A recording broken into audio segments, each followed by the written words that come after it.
Wasting my time.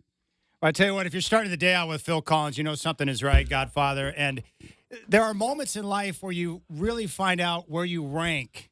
And today was one of those days for me. Shacker and I had a date set up after the show tonight, and we were going to hang out together. Uh-huh. And in true Shacker fashion, he informed me today that he was backing out on me. He got a better offer, right? Yeah, but the better offer is not what I would consider a better offer. But to him, it is. He would rather go watch Stain, whoever the heck they are, and Daughtry. I think it's that guy that won American Idol or was on American Idol, or he was also on Live from Daryl's House. So I'm being rejected by Shacker, and I thought we were tight for Stain and Daughtry. That sucks. Shacker, I watch American Idol. Which one was Daughtry? Early season, or one of the early seasons. Oh, He was on Live from Daryl's House. You didn't see that? I missed that one, I think. That's because it's Daughtry and no one cares. Yeah. But Shacker does. And now Yeah. he's trying to claim, like, oh, Brenda's into Daughtry, I'm into Stain. But no, I don't buy that either. I'm being screwed right now. That's the same guy I saw at a New Kids on the Block concert. We were both there. And now he's trying to tell me, like, oh, Daughtry's more of a Brenda thing. So I'm used to rejection. I'm almost 50 years old now. And by the way, he's not listening right now, but a very happy birthday to my best friend, Steve. He turned 60 today. And for those of you who don't know, Steve, a few years ago, had a brain bleed, and I thought he was going to die. Yeah. And he was paralyzed on one side of his body. But through the miraculous healing of the good Lord above, he is now 100% and back to functioning, and he turns 60 years old today. 60. He's 11 years older than I am. It's amazing to me. So happy birthday, Steve. Last time I saw him, he didn't look 60. No, he still looks young. Yeah. He's in good health and good shape. But 60 years old today for him. Well, I'm pumped for this weekend, Godfather. We have Trailblazer basketball, which kicks off on Friday. They're also going to play on Sunday, but it's the biggest weekend of college football that you could possibly imagine, including Oregon and Ohio State from Autzen, 4:30 kick. And this is going to be the biggest game that this stadium has ever seen because it's now a top 5 battle. These two teams are vying for a championship. They obviously are two teams that are looking at the playoff and, more importantly, at a Big Ten championship to hopefully get a bye. And we get a chance to watch the game, which is going to be great. And Dan Lanning had a chance to talk about Ohio State. And, normally when coaches talk about their opponents, and they always say nice things regardless of opponent, when he talks about Ohio State, I believe him because they are one of the best teams in the country, and they recruit as well as any team in the country, and they're big boy football. And this is a big opportunity for Oregon. I thought about this. It's actually a top 3 matchup. It might be the last time you'll ever have a chance to see a top 3 matchup. Because really, outside of the playoffs and conference championship games, how often do you see two teams ranked that high play each other? They're usually avoiding each other. That's why Justin Myers needs to sell his tickets and make thousands of dollars off this top 5 matchup. Absolutely. Come on, Justin, capitalize. All right, let's take a listen to Dan Lang. Yeah, I did talk to Woody. Woody called me on Monday night. Oops. Why is Aaron Rodgers? He gets enough attention as it is. Why is he trying to? Always button in. All right. Here's Dan Lanning talking Ohio State. Certainly excited for this opportunity. Really, first off, want to tell our fans again how grateful we are for this past weekend. Thought the atmosphere was unbelievable for the Michigan State game. A lot of things we were able to go back and kind of evaluate, and thought our team played well in a lot of ways, but certainly some opportunities for us to clean up some things. But getting to play a great opponent this week, strong in all 3 phases. As a team, when you watch them, you really don't see a weakness. They're really strong across the board, and this will be a great challenge for us. And I know our fans will be great again this weekend. So that'll make that a fun atmosphere for us. What are the challenges of preparing for an offense that's so versatile, has so many talented players, and has obviously been rolling so far? Yeah, I think it's similar to what I've talked about with our team, and what we hope that we can be is you can't take away one thing knowing that something else is a strength as well, right? And they're not really limited in what their strengths are. They're able to run the ball really well. They're able to throw it well.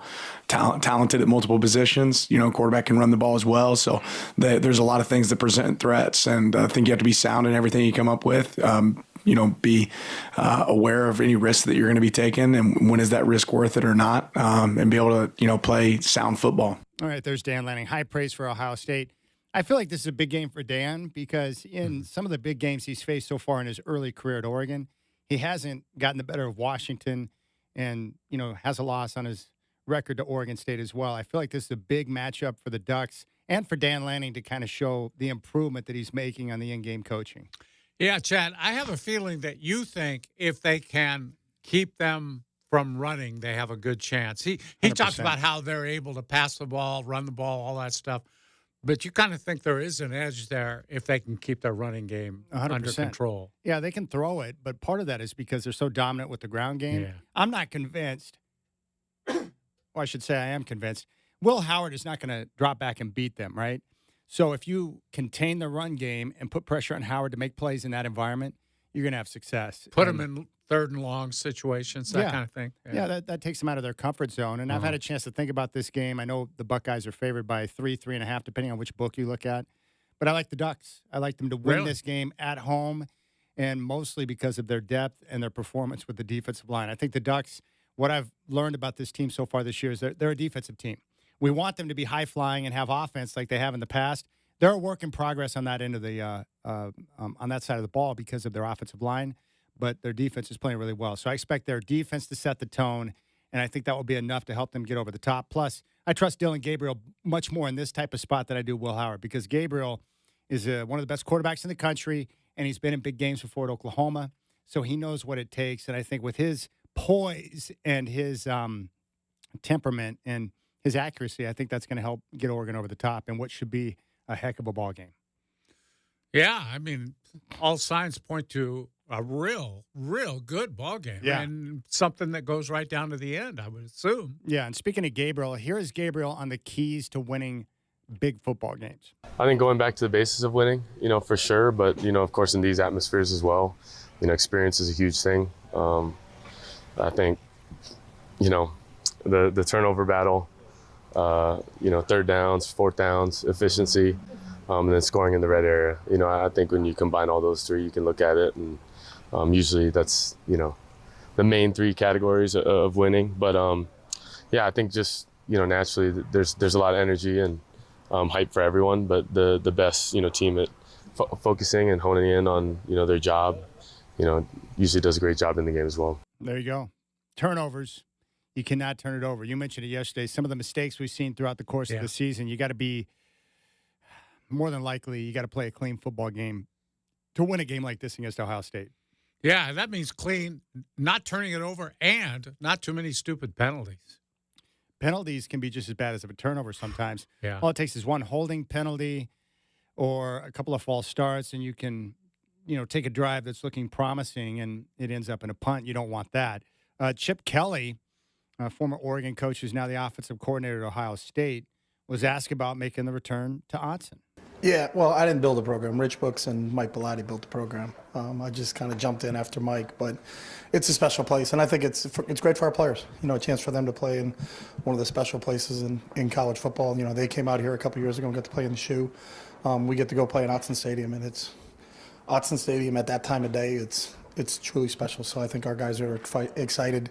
They're a really good team, and I think that'll get your attention right away when you look at the film. And then I have, family there. I have a brother-in-law and a sister-in-law and 3 nephews, so I'll get a chance to see them. And then some of the coaches that I've coached with, Nick Eliotti, John Neal, Don Pelham, Steve Greatwood, a couple guys we've text messaged. So besides family and those coaches that I worked with that I'll get a chance to see very quickly, it's about the game, and I'm fired up for our players because it is a really special place to play. It's cool to see him coming back. It is. I mean, that run that Chip Kelly had at Oregon will be unmatched forever. It was a special time, and he is one of the innovators in college football, and he's doing a heck of a job right now at Ohio State. And for him, he's probably happy that he can just focus on what he does best, drawing up plays, calling plays, and focusing on offense. And the wear and tear of being a head coach and dealing with all the nonsense that he had to deal with, whether it be at UCLA or somewhere else, I think he enjoys this role. Chad, I've always been kind of bewildered by the sentiment about Chip and Eugene. They don't like him now. I think they feel betrayed that he left, which is just silly to me. What he did for that program, and I know he's trying to give Bellotti credit and Rich Brooks credit. That's fine. That's what he wants to do. But Chip brought that program to an entirely different level than it was before. Yeah, he was terrific. I feel the same way about Chip that I do about Jonathan Smith. Yeah, same situation, really. Yeah, I don't have any issue with Smith leaving. He came back to his alma mater, built the program up, left it in a much better position, and he took a job that he thought would be better for him, his family, and his assistants in a big-time conference, the Big Ten. I don't have any issue with that whatsoever. At the end of the day, he's got to take care of himself. Yeah. And he did. Mm-hmm. And for Chip Kelly, he gave Oregon fans 4 of the greatest years of their life, and he decided to jump at a different opportunity. How can you get upset at a guy for that? What else could he have done at Oregon? He did basically everything aside from win a championship, and he came close to doing that. Yeah, he did. Real close. He was awesome. The mistake that Oregon made was hiring Mark Helfrich after he left and then asking Mark to not be himself, but to run the same program that Chip did. That was the big mistake there. Yeah. But in the end, it all works out. Oregon has moved on. They're fine. Chip Kelly's in a good spot now, working with a coach that he respects in Ryan Day, and he gets a chance to work with elite athletes. For me, I think that would be the exciting part for Chip is you can draw up these plays now, and you've got access to elite athletes across the board to be able to go out there and do what you want. You know, I talked about how rare the 2 versus 3 matchup is. NBC says today that a 2 versus 3 is the network's first top 3 matchup since 1993. 1993, that was Florida State, Notre Dame in the game of the century. That was one of the best games I've ever seen with my own eyes. That was a good game. The amazing part about that game is Notre Dame won. Lou Holtz was great as an underdog. He was great in big games. And then they go out the next week and lose to Boston College. Yeah. It was the ultimate package kick. I was a big fan of Lou Holtz, but yeah, that was a great game. But yeah, this is going to be awesome. I was at the Michigan. My first experience at Autzen was Michigan and Oregon back in 2003. And that, to this day, is the most intense atmosphere I've ever heard down there. I would expect this weekend with Ohio State in town to rival that type of experience that I had back in 2003. Yeah, it was sensational. All right, here's what we got coming up on the show. It's going to be a big day. We're going to talk some Beavs. We got to focus in on the Beaver coming up here in a few minutes with Brenden Slaughter of Beaver's Edge, and we'll get his take coming out of the game against Colorado State. They're going to play Nevada. Brenden will be down in Nevada for that game on Saturday, and the Beavs continue to move forward playing good football, which is nice. Former Major League umpire Jim Joyce is going to join us. We'll get his take on what we're seeing in the playoffs right now, and we'll focus on his career. He's a fascinating individual, good friend of the Godfathers, and someone that knows baseball very well. We'll also ask him about ABS. Is it inevitable that we're going to get the robots calling balls and strikes in Major League Baseball? I sure hope so, because the humans are sucking at it really bad right now. Yeah. Plus, how do you handle a situation like we saw in L.A. where you got players doing weird hip movements and taunting the fans and then fans throwing stuff on the field? What are you instructed to do as an umpire in that situation? And we're going to ask him about Manny Machado. Was he out of the baseline or not? What's the story on that? Because everybody on Twitter wants to know. He probably doesn't have an answer, but I could ask him why a team that spends like $1 billion on their team is going to go with a bullpen game in a must-win situation tonight down in San Diego. Dodger fans are a little upset right now. It's unbelievable to me that you can be that good and have that much money. I know. And they're going to go with a bullpen game against that lineup right now that's on fire? Well, every year they go out and acquire pitchers, and every year they get hurt. So that's not good either. Oh, my gosh. What a mess. That was a great game last night. Intense. You got to love it. And then at 5:20, Justin Hopkins of Scoop Duck will join us. And we'll get his take on the matchup this weekend, a huge recruiting weekend for the Ducks, and what the key matchup is. He's good at identifying that. Justin Hopkins at 5:20. All right, we appreciate your time. The Rip City Drive with Dwight and Chad. Brenden Slaughter, Beaver's Blitz is coming up next.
All right, our next guest is part of Rip City Mornings with Justin Myers, and he also covers your Oregon State Beavers for Beaver's Edge. It's Brenden Slaughter who's back on the show. Hey, Brenden, thanks for coming back on the program, buddy. What'd you think about the Beavers and the way they responded to the adversity that they faced at multiple times throughout the game against Colorado State Saturday? Oh, thanks for having me, guys, and good to be talking to you. It was, to put it in a word, Chad, it was just a crazy game. I mean, the emotions just going up, down. I mean, at one point, it looked like Colorado State had the momentum. Then it looked like Oregon State was going to seize it and take it away, and then Colorado State storms back in the fourth quarter, and then you've got tit for tat overtime going back and forth, and man, I mean, just a crazy game. And Oregon State, I think, ultimately showed their mettle, being able to come out on top and execute when it mattered most, because you could tell both teams were gassed and exhausted at that point. And it's one of those wins where I think it considering where the schedule is, like, it could be a positive momentum and be one of those, like, one win leads to, maybe one more or multiple wins, just because it's that positive of an event. And, on the flip side, if you lost a game like that, you're kind of head scratching a little bit. So that's definitely one you want to come out on the right side of, no doubt. Brenden, I was curious about Jam Griffin. He left early in that game. What's his status moving forward now? Is he going to be better? Are we going to see him again? I mean, he's obviously a really good running back. Yeah, I mean, he's great. All I can say right now is that it's unclear, but I wouldn't expect to see him relatively soon. I asked Trent Bray right after, the game if there was an update on him. And, typically, even though the Beavers are pretty coy with injuries, they'll confirm if a guy is out for the year. Trent Bray wouldn't say that. So there's some optimism that maybe it's not a super long-term injury. But again, that injury happened right in front of me as far as, like, my line of sight. And you could kind of see some of the older players and coaches kind of comforting Jam at the time. And you talk about the emotion that Anthony Hankerson spoke about in the press conference, speaking about Griffin post game, how, Griffin was telling him, hey, go take this on for me and all this stuff. It's hard to say. I don't want to speculate, but I'd say he's at least on the shelf for a bit. We're talking with Brenden Slaughter from Beaver's Edge here on the Rip City Drive. Oregon State will take on Nevada on Saturday. The kicking game is so important. What'd you make of Everett Hayes' bounce-back performance against Colorado State? I'll say this, Chad. When he lined up to kick that field goal, I did not think he was going to make it. And that is just... I didn't either. Yeah, I mean, that is just what Oregon State drove down the field. I'm sitting there, and I'm like, this is going to come down to Everett Hayes. I knew the stats going in. He was tied for, worst percentage in the country, accuracy-wise. And I was never happier to be proven wrong, right? He absolutely nailed that kick, and it went back to Trent Bray and special teams coordinator all week. There were questions about Everett, including the bye week questions about Everett, and they stood by him and said, we believe he can make kicks when it matters and come up for us big. And shoot, you don't make that kick, and there were a couple plays on that drive that set up that kick that were crazy in themselves. But yeah, you don't make that kick, it's a very different situation here as we're talking and approaching this Nevada game. So he came up big. That's what you expect from a 6-year senior, and you just hope it can lead to more positive kicking, because it just was not these first couple weeks, I thought Giovanni McCoy was very impressive, leading the team downfield late. We hadn't really had a chance to see him do that in a pressurized situation. How did everybody feel about that? And I would assume it's given him a lot of confidence. Yeah, there was a real sense, because you guys were obviously at fall camp and did your live show and whatnot and got to see things. And, there was, I didn't peg Giovanni to be the starting quarterback coming out of fall camp. And I think now that I've, seen, the Beavers play a handful of games, and you kind of see he just has that gamer mentality, right? And there are those quarterbacks who maybe don't over impress you with what they do in practice, or so on and so forth, but when it comes down to it wasn't a big deal to him that he led a game-winning drive. It almost was like he was kind of used to that kind of a thing. And I think that kind of moxie and confidence and all those other cliche words we use in football to describe quarterbacks that are good leaders, I think it really fits him, right? And I think it fits what Oregon State's doing. I mean, Are they, world beaters on offense? No. I mean, look at the statistics. They've got a good running game and a passing game that I think is just good enough to get by right now. But you can tell McCoy is growing in his, role with the team. The team and offensive coordinator Ryder and Gunderson are starting to open up the playbook, I think, a little bit more. And then, the coolest thing for me as just a guy who's watched a lot of Beaver football over his 28 years on this planet, guys, seeing a Oregon State quarterback get 3 rushing scores, that's kind of cool. Yeah, there's no question, man. It's Brenden Slaughter, Beaver's edge right here on the Rip City Drive as they get ready to take on Nevada. I love seeing young guys get an opportunity to make the most of it. What do you make of Andre Jordan's play at corner? Made a big play in the game and seems to be turning some heads down there. Yeah, that was huge. I mean, you talk about that play, and we're going to be seeing Torrey Horton on Sundays. I mean, he is so talented, and there were a couple times where, he was just able to showcase his speed, and you're like, wow, like the 2-point conversion, they ran to him, great play design, a couple other times that game he got loose. But no, going back to Andre Jordan, I mean, you talk about, that game, there were a few flag calls, to say the least, on both sides, and some were, I think, rightfully so, and maybe some that were a little ticky-tack. And, I appreciate, for the fact that there were a couple 4th downs that kept Colorado State going. I appreciated the refs not calling the flag there on that fourth and goal, considering that, it had already kind of been a bang play. And I think sometimes you kind of got to let things play out. And I think Andre was just physical enough to make a good play on the ball without, drawing the flag. And with some of the injuries they've had, I mean, Jaden Robinson and Kobe Singleton missed last week, and that is, a ton of experience between those guys. I mean, you're talking over probably, 30, 40 career games played between those two guys. So losing those two guys and thrusting other guys up into the mix against a team that likes to throw the ball and has a player with the caliber of Horton, I think maybe the Beaver fan base underestimated it a little bit. And once, they kind of saw that Colorado State could play, it kind of became down to who wants this game more. And that's something I saw from Andre there at the end for sure, was just his, tenacity and just wanting it more.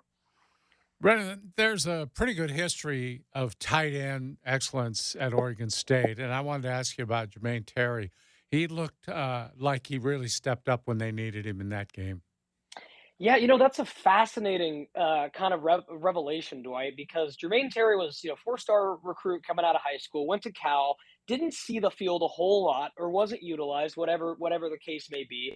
Transfers up to Oregon State, kind of plays a complimentary role behind, Jack Velling and Riley Sharp last year. And then this year was kind of like, hey, thrust him in, he's going to be the tight end 1.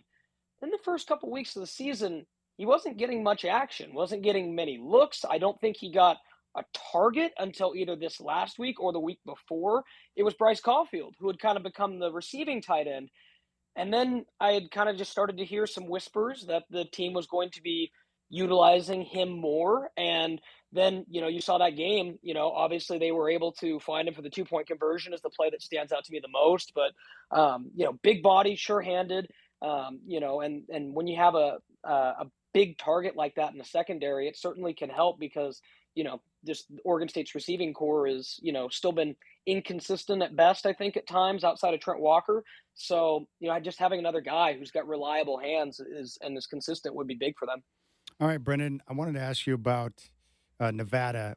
You're going to be down there for the game. What can you tell us about Nevada? Is it a danger spot for the Beavs? What type of challenge will this be? Yeah, I don't know if I want to say trap game, Chad, but it's borderline trap game. Nevada down there in Jonathan Smith's first year. And, I think just even that recent memory, will say that, anything's possible on the road. So I've actually even had a couple Beaver fans text me and say, hey, how you feeling about this game? I'm pretty nervous. And for a spot like Nevada, I'm not saying that negatively. I just think that's kind of where college football is right now.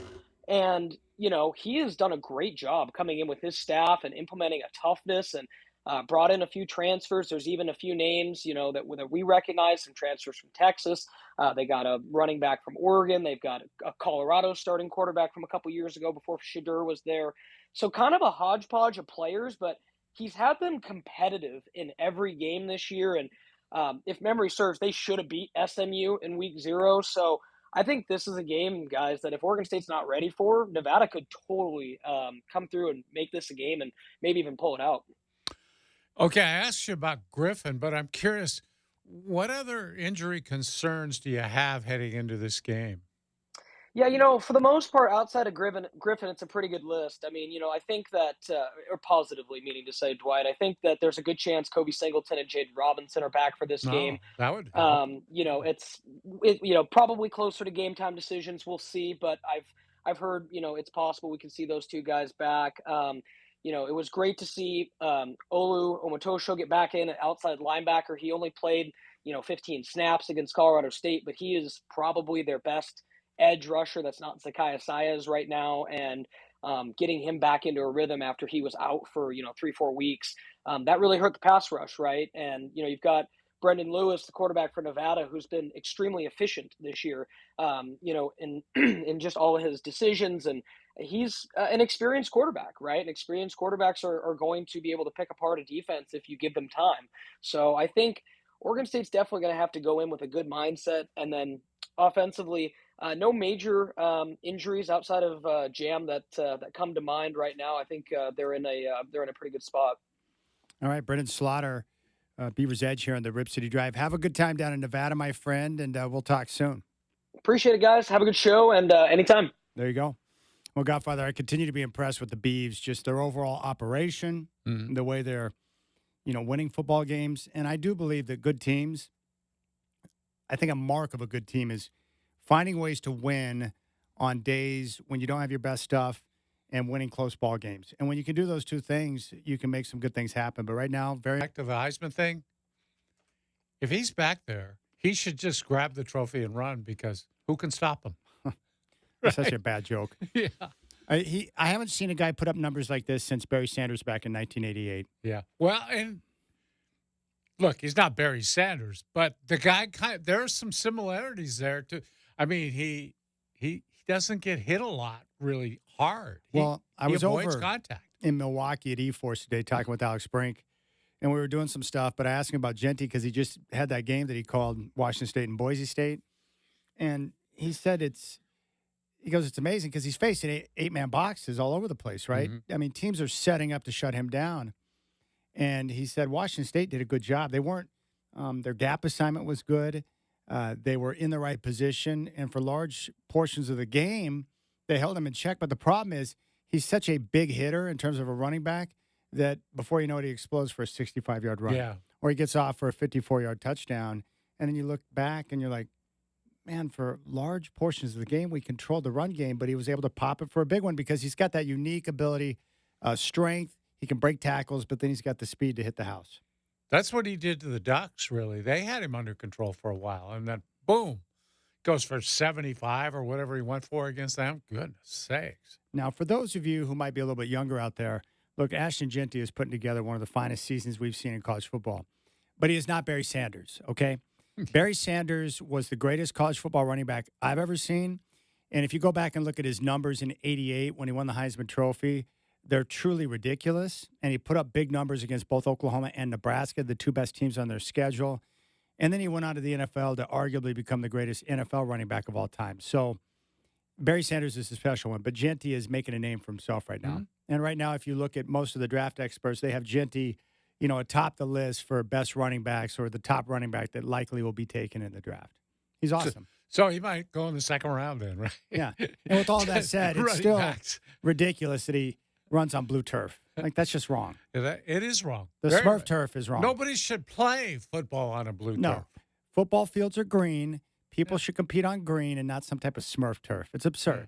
Well, red's probably even worse than It's the same thing. Red, black, blue, whatever. You can't have a green field. You got to be special. You're going to go with the Smurf turf.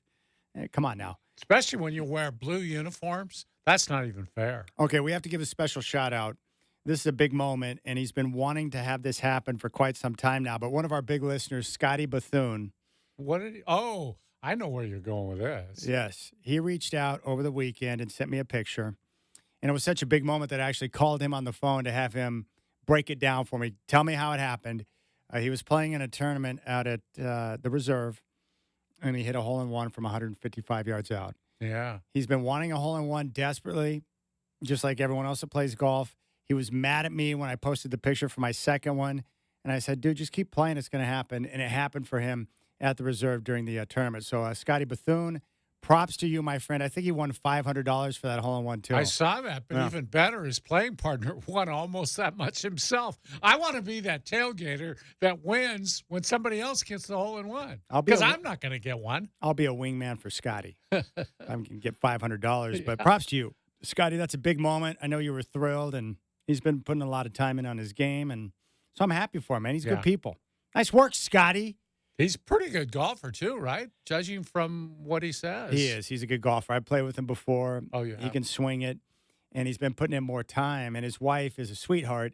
They've got a newborn, but she lets him get out to play golf, so he's put in a number of rounds, and he's continuing to work on his game. So that's pretty cool to see. He was very excited and happy. He said when he hit it, he said it was like an out-of-body experience. He just started running towards the hole because he saw the ball hit the green and roll towards the hole, and it just disappeared. And then the rest is like a crazy celebration. And there you go. That's how it went down. So props to Scotty. That's a big moment. Well, I'm glad that he did it in a tournament and that he had people there to witness it. You know, you got to have somebody see it. Yeah. That's always been my big fear. If I go out and play early and I'm by myself, I don't want it to happen when no one else is around. See, I have no chance to hit a hole-in-one. But if I ever do, it'll be that night I go out and play by myself at 6 o'clock in the summer, no one else around. This is where I love playing. I'll hit a hole-in-one, and nobody's ever going to know. I won't even tell anybody, probably. Exactly. I think Jason Peterson, he was out at in Oregon City. He got a hole-in-one when he was out there by himself. Is that the one? Didn't he take his phone and film his walk up to the cup? Yeah, yes. I saw that. And he did it because he knew that. Yeah, that's the only way he was going to prove it. That's right. And so he walked up to the hole, and it was foggy that morning. So he gets up to the hole, and then you can see the ball sitting down there in the cup, and it's like, oh, that's pretty sweet. Yeah. So props to him. Yeah. So nice work, Scotty. Keep grinding, my friend. All right, we'll keep things rolling here on the Rip City Drive. When we come back, I love sports, and I love people getting after one another. We see it with the Dodgers and Padres. The Seahawks and the 49ers, another great example of two teams that don't like each other. And that's part of what makes this game tomorrow night great. We'll get to that next. We'll talk with Jim Joyce, former Major League umpire, coming up at 4:20. And then Justin Hopkins, a scoop duck, going to stop by the Rip City Drive at 5:20.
Yeah, Godfather, you got to go check out one of Alex Brink's facilities at eForce with the Yard Baseball Academy and everything they got going on. They've got a location in Beaverton, one in Milwaukee. They also have a brand new location in Vancouver. They've also got one in Bend for those of you venturing out to Central Oregon. But I'm just impressed with the overall setup and operation and how detailed it is in terms of all the different work they do with baseball players, golf, football, specialized training. They must have big facilities. They're big, yes. Wow. Very big. It's just impressive. It never ceases to amaze me how many different ways you can make a living in this country. It's pretty darn cool, man. Well, I think it's great when people with that kind of expertise have a place to share what they know. I mean, if my kid were a quarterback, I guarantee you I'd be sending him to Brink. Oh, yeah. Absolutely. Brink knows quarterbacks. Yeah. And it's got to be cool for some of those young guys that get a chance to work with, that type of expertise. I'd also like to check out the Brian Henniger, what's that, golf farm? Yes. Yeah. Yep. I'd like to check that out, too. Yeah, I'm big on that. If I didn't already know everything about golf, I would probably go there. But Well, don't worry. Just do what everyone else does. Most of the guys I know, they're like, hey, I saw this YouTube video, and then they start experimenting on the course. Yeah. And then bad things tend to happen after that. All right, take a listen to this. Big game tomorrow night in the NFC West with the Seahawks and the 49ers. And the weird part about the 49ers right now, they're not playing good football. No. Their defense is awful leaky for a team that's got, the type of star power that they do. I guess the part that's a little bit concerning would be that front seven. They're not getting the pressure that we've seen over the last couple of years. They're not getting the job done against the run, and that puts a lot of pressure on their secondary. And the offense right now has been hit and miss. And even without McCaffrey, they still have a bunch of guys out there who can get it done. But this is a big-time game, and this reminds me of the Padres and Dodgers that we're seeing in the playoffs right now in baseball. These two teams don't like each other, and the fan bases hate one another. And that makes for a very good atmosphere on a Thursday night. And you and I talked about this with that player survey that we were talking about that came out last week. Seattle was ranked really high on road trips that players like to visit. And the main reason for that is because players enjoy playing in a ridiculous, loud, hostile environment. And George Kittle had a chance to talk about why Seattle is one of his favorite places to play. I think for the core group of guys that have been here who have won in Seattle, I think we've made it pretty clear, and Kyle made it pretty clear too by just showing our last couple of games that we've been up there, just how incredibly difficult of an environment it is playing. It's one of my favorite places to play because of their crowd, and one, it's a night game. Two, it's an incredibly loud field. Three, they hate us, and so it's extra loud, and I absolutely love that. It's one of the best environments in football, specifically for the 49ers. And so I think the vets who have played there, plus Coach Shanahan showing those things, it hopefully got the younger guys who've never played there or guys who've not played there as a 49er into the mindset of, hey, this is a very difficult situation. You have to be really on top of everything. It's your silent count. A lot of the stuff on offense is just communication stuff because you can't really hear it for everything. So we have to be really on all that stuff if we want to go out and execute, which has been something we haven't done very well in the second half of these last couple of games. So hopefully we can figure that out through these next 4 walkthroughs that we have before we play a football game. There you go. That's George Kittle talking about the matchup coming up tomorrow night in Seattle. Chad, you know what I like about the Niners? They are not playing well, but they don't seem panicked about it at all. It's like, we'll be all right. Yeah. They're so used to winning that there's not a lot of panic in them. No, and that's the advantage of having a veteran team with guys who have been there and done that. Yep. You go through struggles, you have issues, but it's like, hey, we got this. Right now is a big game because in division, Seattle sits atop at 3-2, and the 49ers come in at 2-3.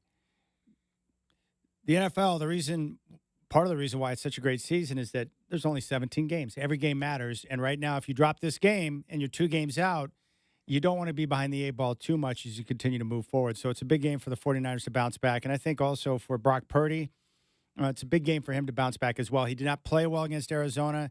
If you look at his numbers, when the 49ers are tied or trailing in the fourth quarter, they drop off significantly. So it's an important bounce-back game for him as well. And for the Seahawks, big game for McDonald because the Seahawks are a good team. I don't know if they're great, but they've struggled against the 49ers over the last couple of years. This is be an opportunity for them to make a statement that, hey, we're more than just a little flash in the pan. We're here to stay, and we like our team and what we're doing. So I'm anxious to see how the Seahawks approach that game, and we'll see what type of desperation the 49ers play with after a tough loss to Arizona. And you know who's going to be at the game tomorrow night? Let me think here real quick. The Portland Trailblazers. Your Portland Trailblazers. That's right. They're going to be up there, and it's part of this. They've got the preseason game coming up against the Clippers on Friday. That's going to be up in Seattle. Another Balmer deal or whatever. So bizarre to me. Red face is going to be bouncing around, acting crazy with the microphone, just like he did last time. I can guarantee it. But what I like that the Blazers did, because they're in preseason right now, they went ahead and made a kind of a week of it. So they went up to Seattle early, and they've got some team building or bonding events where they're going to do different things, including going to the game tomorrow night, which is cool. And I think we heard that they've spent time at, I think, Jody Allen's estate because they've got different things set up there. Well, they're going to practice there, I think. That's pretty awesome. Yeah, because they got, Paul had that gym, nice gym. Dude, that's the way I want to live right there. Yeah, good luck with that. I'm just saying. When I hear about the elites and how they live, I'm like, I could use a little bit of that. I just can't imagine what it would be like to have a crib where you're like, I think I need a basketball gym in my crib. I tried to get my dad to do that when I was younger. He's like, that's the most ridiculous thing I've ever heard in my life. I tried. I also tried to get him, instead of carpet in my room, to lay down artificial turf so I could make it feel like a football field. And he's like, no, that's ridiculous. But if I had that type of cache like Jody Allen, I would probably build my own football stadium in my backyard. I'd have a basketball gym. I'd want my friends to feel at home with whatever they wanted to do. Golf simulator. Heck, I might even go Jim Nance and just build a miniature golf course in my backyard. Whatever it takes to get the job done. What is that in Jim Nance's yard? It's a par 3 or something absurd like that? He has a par 3 in his backyard. Gosh, yes. That's good living. I think with an elevated tee, if I'm not mistaken. I've seen some tape of it, but yeah, it's been a while. I can't really remember. But yeah, I'm sure that's he probably gets a few holes in one because he's out there all the time hitting balls probably. I'd try and buy a golf course too. If I had billions, I'm buying a golf course. I'm going to live it up, man. Like if I was Robert Saleh right now, I just got fired from the Jets, I would look at that as like a gift from God. Yeah. I get paid out. I don't have to work, and I don't have to deal with that crap organization ever again. I'm going to go on a mission to play as many rounds of golf as I possibly can until I get tired of it and then decide I want to get back into coaching and become a defensive coordinator again. Well, and you'd have the kind of money to just follow the sun and play wherever you could in nice warm weather.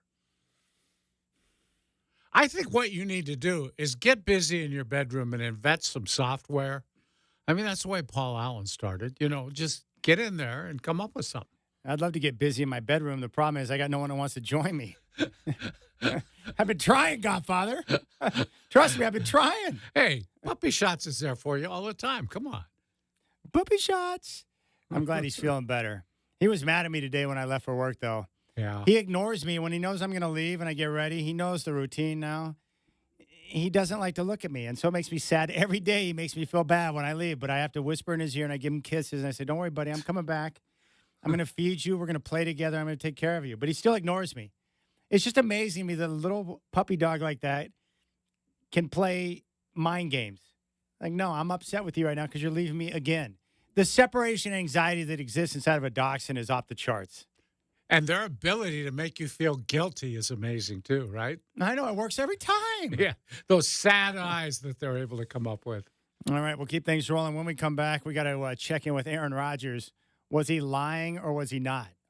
The Jets are a disaster. If I'm Robert Saleh, I feel good. Yeah, pay me. I'm not have to be around your organization anymore. And I'm happy for Jet fans that they realize once again their team sucks. We'll get to that next.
And Godfather, you have to admit, it is pretty hilarious that a team like the LA Dodgers, like they have limitless funds to go out and buy whatever players they want. They proved that with Ohtani. Yeah. We'll just give him $1 billion, whatever. Yeah. And then we'll bring over his buddy from Japan to pitch for us, Yamamoto.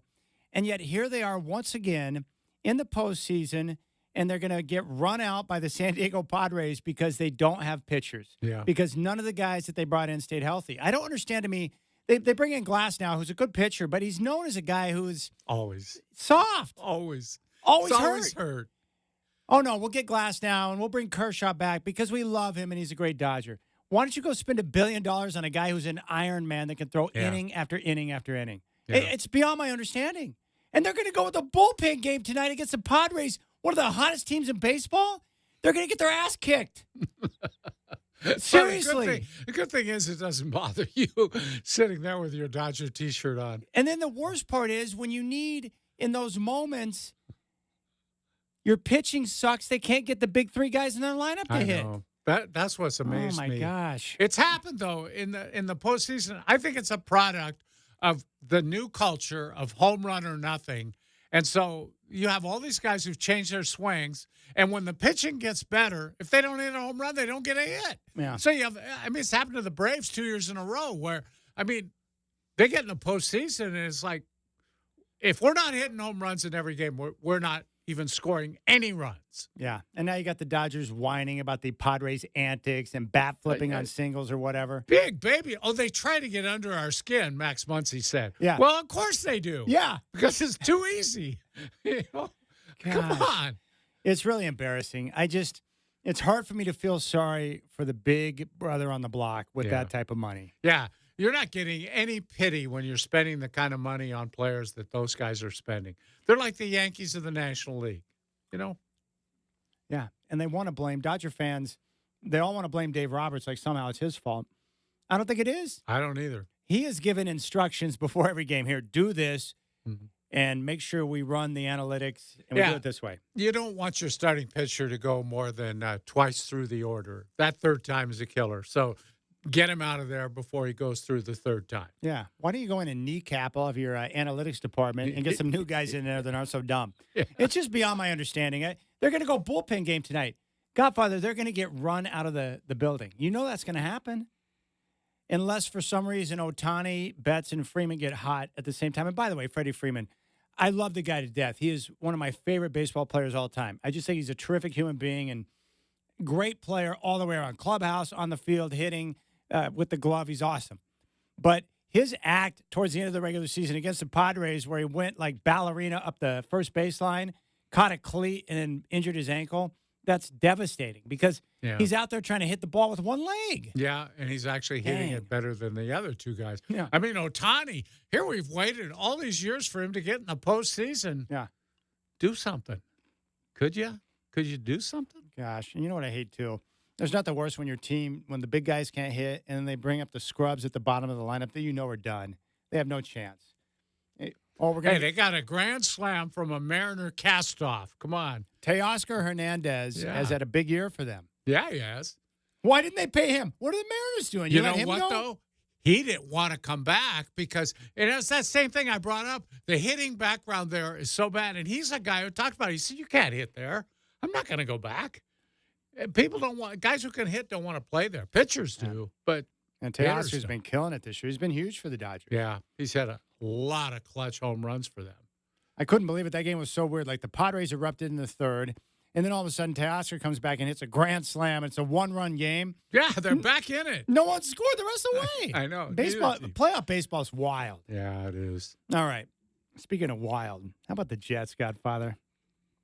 Well, that's not even wild. Think about it. Aaron Rodgers might be crazy. Woody Johnson's a buffoon. They're pitiful. Robert Saleh made out better than anyone else in this entire situation. Yeah, he got a get out of jail free card. Yeah. Perfect. They have to pay me. Mm-hmm. I don't have to deal with the nonsense anymore, and I can go vacation with my family. I think that's what he's going to do. I read something where he's going to take off and vacation with his family, and then when he feels like getting back around to coaching again, he'll do it. I still believe that one of the greatest jobs in America is to be a fired football coach because you get guaranteed huge money. That would be my, hey, honey, you're not going to see me for a while. I'm going to go golf. I'm burned out and I need to refresh. Yeah. So I just go golf all the time. And then when I got tired of it, which would probably be never, but if I did, I'd just go back to coaching again. He'll be able to be a defensive coordinator again when he wants. No, he's still very respected in that part of the game, for sure. All right. It's always dicey when you play something from the Pat McAfee show. But here's Aaron Rodgers talking about the conversation. Apparently, according to Rodgers, Woody did reach out to him. But apparently, Rodgers was just as surprised as everyone else that Coach Saleh got whacked. Yeah. Like, it never came up like, hey, Aaron, I might fire the coach. It might happen. I don't know, but it might. I'm just calling to ask you about how you're feeling. How are you feeling? He's a better liar than LeBron, but it's still – I just wish these guys would be honest. Yeah. I don't have a problem with Aaron Rodgers or LeBron or one of these big-time athletes having power. But don't insult my intelligence and act like you had no idea what was going on. No, that's just stupid. I had nothing to do with the Lakers' hiring of J.J. Redick. Nothing. That's not my job. I'm not the GM. Yeah. Sure you're not. All right, let's take a listen to Aaron Rodgers on the Pat McAfee show. I did talk to Woody. Woody called me on Monday night. We had a short conversation. I appreciated the call. It was a genuine call, and he just asked me how I was doing. He appreciated it, Godfather. Obviously I got rolled up on in the game, and my ankle got pretty banged up. So he just called and was asking how I was doing, and we talked about the game and how disappointed I was in my performance and that I'm going to play better and we're going to get this thing turned around. And then we hung up. Don't you love that Godfather where he's like, hey, don't worry, Dad. I apologize. I feel horrible for not playing better. I'll get this right. I'll be better. I'll be better. I promise. I'll be better, Woody. I promise. Here's more from Rodgers. To that point, Woody has no obligation to let me know of what his plans are. Yeah. Whether or not he knew what he was doing in that moment is inconsequential. I just appreciated the call that he was checking on me. It was just like a friend call, like he would do. Hey, man, I saw that hit in the game. You doing okay? And we had a nice, short 5-minute conversation, and then that was that. Okay, so everybody blindsided Tuesday by this decision, seemingly then. Well, I was in the training room doing rehab, and it's one of those things like in a John Wick movie is the best way to equate it, where John Wick becomes excommunicado and then everybody at the Continental's phone starts vibrating. Yeah, it was kind of like that. Just through the building. Holy, holy, holy, a lot of that type of reaction? I mean, there was a lot of, conversations that happened after that. I mean, listen, football is a family atmosphere.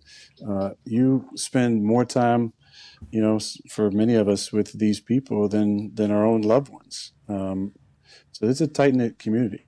And, I think everybody was feeling for Robert and worried about him.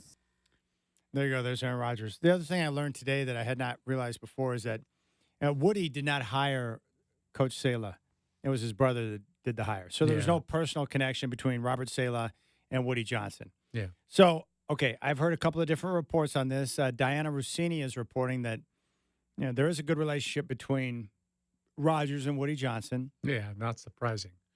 But she reported that there was no indication from Woody ahead of time that he was going to make this decision. That's according to Diana Rossini. Now, there's also theories out there that Coach Saleh was going to fire or get rid of Hackett or demote Hackett. Yeah, take the play calling away from him, at least. And then the rumor that's circulating, and again, this is all speculation based on how we see or view Aaron Rodgers. Once he was going to demote Hackett, that's where Rodgers stepped in, busted off a phone call to his good friend Woody, and that's when they made the decision to fire Coach Saleh. That's possible. Here's where I come out on this, Godfather. Coach Saleh deserved to be fired because he sucked and is not a good head coach. Yeah. That's not even debatable. I think everyone agrees that he doesn't know what he's doing as a head coach. Yeah. But just firing Coach Saleh doesn't solve the issue because you still have one of the dumbest guys in the history of football running your offense in Nathaniel Hackett. He's dumb. I'm a Bronco fan. He came in, and from day one, I was like, uh-oh, the Broncos are in trouble right now. He ran the franchise into the ground, and they had to fire him because he was so dumb.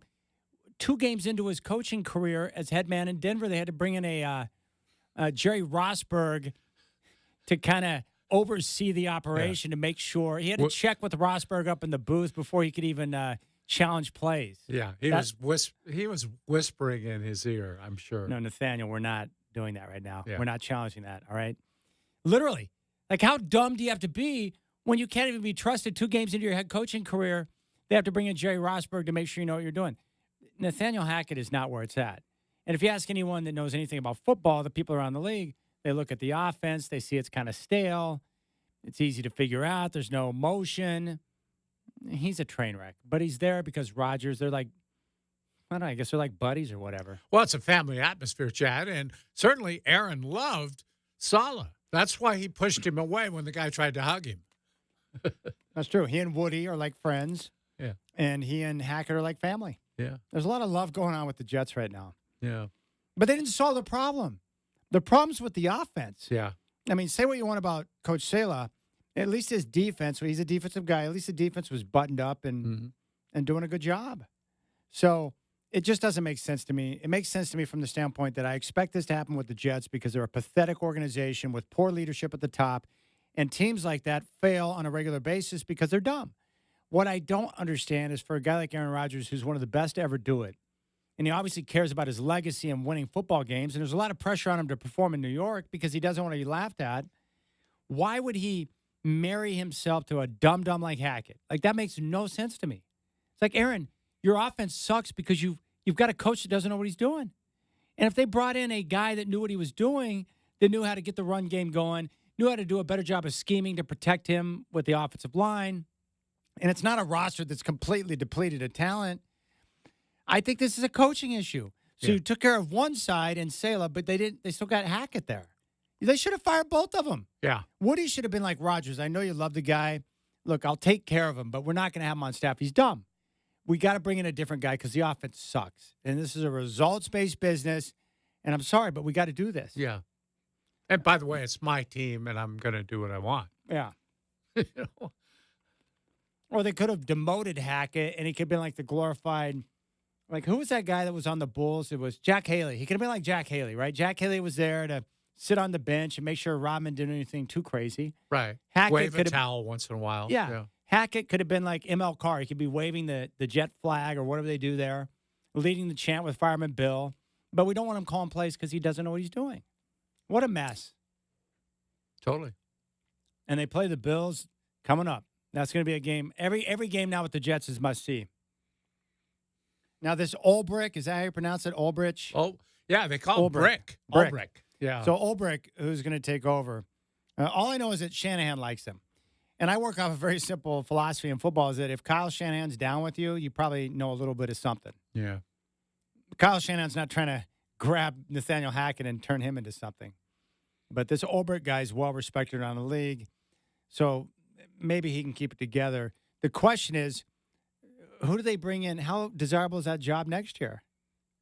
And by the way, Bill Belichick is not going to take a job with the Jets. He's too smart for that. Here's what I want to know. He hates the Jets. He hates the Jets. What if the Jets are the only job offer he gets during next year's coaching cycle? Nah, he'll stick with the podcasts and all the other stuff he's doing. He wouldn't take that job.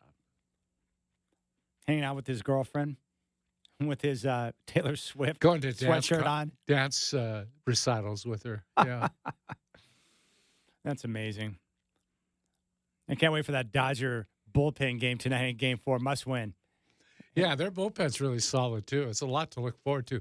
They'll keep bringing relievers in until they find one who gives up enough runs to lose. I'm glad they spent all that money on Yamamoto. He had 60 pitches in Game 1, but we can't throw him out there on short rest. Aren't the Padres throwing their guy out there on short rest tonight? Yeah, Dylan Cease, their best starter, is going to go out and hammer this one down for You know him. why? Because that makes sense. Gosh, what a joke. All right, when we come back, we'll talk baseball with Jim Joyce, a good friend of the Godfathers and one of the best umps of all time, and he's now retired. We'll find out what else he's doing, but we want to get the ruling on that play we saw with Freeman and Machado in the baseline last night. Yes, we're going to get an answer for people. And what about ABS? When can we get rid of the humans and get the robots in the game so we can get balls and strikes right? He may resent that question, by the way. All right, Jim Joyce up next.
Godfather, how many years in the...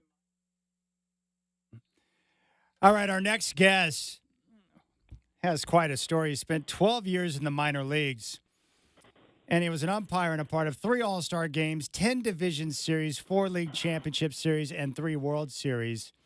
And even more importantly, he was just in a commercial with one of the greats, Ken Griffey Jr. It's very our pleasure to welcome Jim Joyce back to the Rip City Drive. Jim, good afternoon. Thanks for coming back on. No, it's my pleasure, Dwight, as usual. Okay.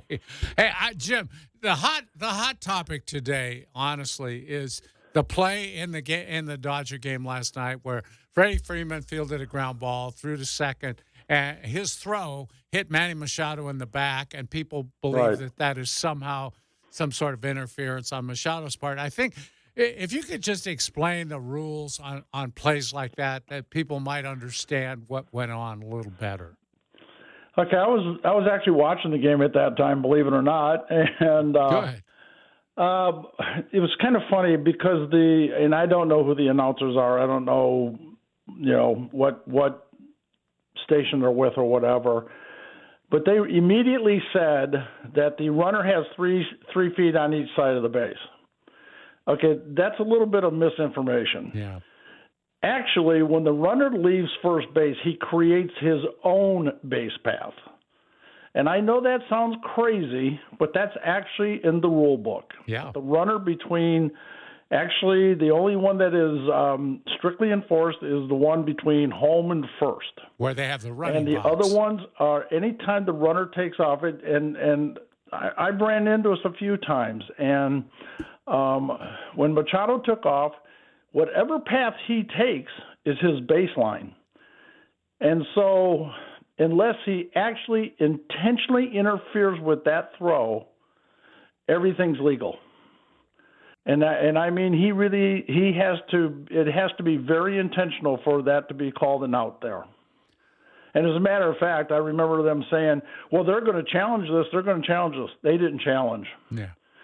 And so it's really kind of a crazy rule, but that has been in the rule book ever since I've been in baseball, and that's a long time. And I go back to the 2013 World Series where Craig had slid into second in the third base, and I called the obstruction. Well, one of the big questions after the fact was where he stood up and ran to home plate. And they said he was out of the base path. Right away, even John Hirschbeck was in the press room with me at the time, and he said, now remember, guys, wherever that runner starts and makes his own baseline, that's his baseline. That line in the field is nothing more than a guide, if that makes sense. And I know it sounds crazy, but the only one that's really enforced, meaning you have to be on either 3 feet on either side, is one from home to first. Yeah, I've always known that. In fact, they used to teach, I don't know if they still do, they used to teach base runners, watch and see which side of the base the fielder sets up on and run right at him, because then you got the best chance. And I remember it happened with me when I was playing, and I thought, that's the best I've ever felt when I got hit in the back by a throw, because I knew I was going to be safe, But there's another infamous one, obviously, with Reggie Jackson. Yeah, well, that was intentional. That was an infamous one. That argument, I'm surprised, is still going on, to be honest with you. Yeah. And because in that one, you probably could have made a case that he actually intentionally interfered. Well, he stuck his hip out and let it hit him. Yeah, kind of. Kind of. Jim, something else occurred in that series in Dodger Stadium where you had this game, and I know what umpires call it, and we can't say that on the radio, but you had this situation where fans are throwing stuff at players, players are yelling at other players. And for a while, it looked like maybe all hell was going to break loose. But what's your responsibility as umpires in a situation like that? Well, it's actually it's our responsibility to take care of the field, actually, and especially during the playoff situation like was going on last night. I've actually been involved in one in Yankee Stadium like that, and that was after the play with A-Rod going down first base where he knocked the ball out of the first baseman's glove. Yeah. And we had to get together, and we overruled the call, and Yankee Stadium went up for grabs, and we had to go to the middle of the field so we wouldn't get hit with anything. And, it really is a fan reaction when that happens. You kind of wait for it to calm down, let the ground crew come out and take care of the junk that's on the field and stuff like that. And in that case, when I was there for the, I think it was the 2004 ALCS, and excuse me, we actually brought police officers on the field for that one, but that was New York. Right.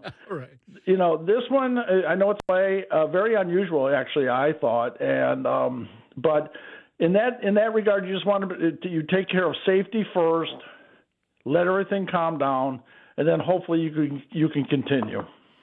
We're talking with Jim Joyce here on the Rip City Drive. You've been a part of so many different baseball games, but what is it like for you when you would step in and get a chance to ump a playoff game? Just the atmosphere, the intensity, how different was it? It's almost night and day from your regular season job. Everything is faster. Everything is harder. I remember when I was a young umpire, and I had my first playoff situation. And somebody had told me that just be careful. They're going to run faster. They're going to throw harder. They're going to try harder. And it was true.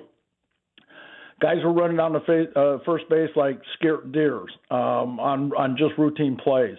And but the feeling was always that it was more exhilarating because the crowds are so more exhilarated, and it's really a beast of its own, actually, and it's a lot of fun to do, actually, and because you're really intense and you're really into everything, even if you're in the outfield, and it was a lot of fun, and it's just more intensity on a bigger platform. All right, I got to ask you the big question, Jim. You're probably not going to like it, but I'm going to ask it anyway.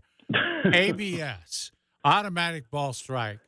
Do you think it's inevitable? Is it coming? Yes. What do you the short answer. Yeah. That's what do the you short think? answer. What do you think of it? I don't like it if it's going to be a full-blown use of meaning that it's going to control the game. I don't like that one bit. I can maybe live with, and I haven't seen it yet, but maybe I could live with the challenge system. Right. It won't be as damaging to the game of baseball, in my humble opinion, but if it goes full ABS, you can write baseball off. I don't think it'll be and the thing about it is, Dwight, be careful what you ask for, because if this is implemented, you probably can't get rid of it after it's in. And I think it'd be a dark day for baseball if they implemented a full ABS system. I think they can get away with the challenge system, but they'll have to tweak the rules on that one because right now replay is so quick now. It's not like in the old days, meaning just within the last 15 years. It took a long time when we first started using instant replay, but now it's instantaneous almost. I think the longest is 45 seconds now, and I think I can get along with the challenge system as long as it's not abused. Yeah. Hey Jim, Dwight and I have talked about this a lot. Do you have an opinion on the proper number of challenges for each team that you think would work? Well, that's where I mean the system needs to be tweaked, because what they'll do is they'll put challenges in. Let's just say they put in, let's just pick a number of 6, and then they'll have to see on how each team is using those challenges, and not only that, you got to realize that it's going to be the batter and the pitcher and the catcher. They're the only ones that are going to be able to challenge, from what I've heard.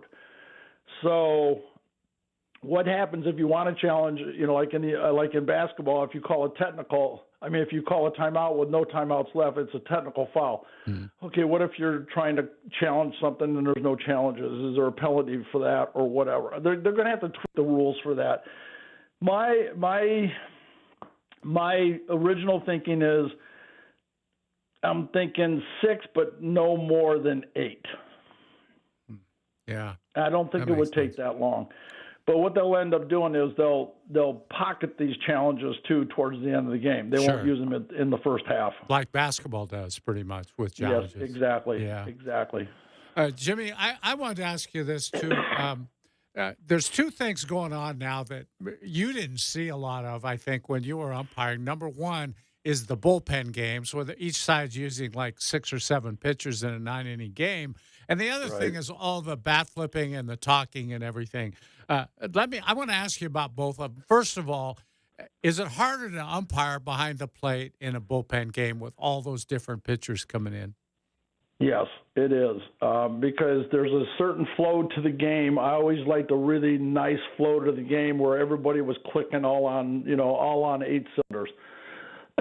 When you're disrupted by the pitchers coming in, and that's the idea of it too, is the defensive team is trying to throw the other team off anyway, and also that's why they're bringing somebody else in. Yeah. That also kind of throws the umpire off a little bit because you get used to something and you get into a flow, and then all of a sudden it changes.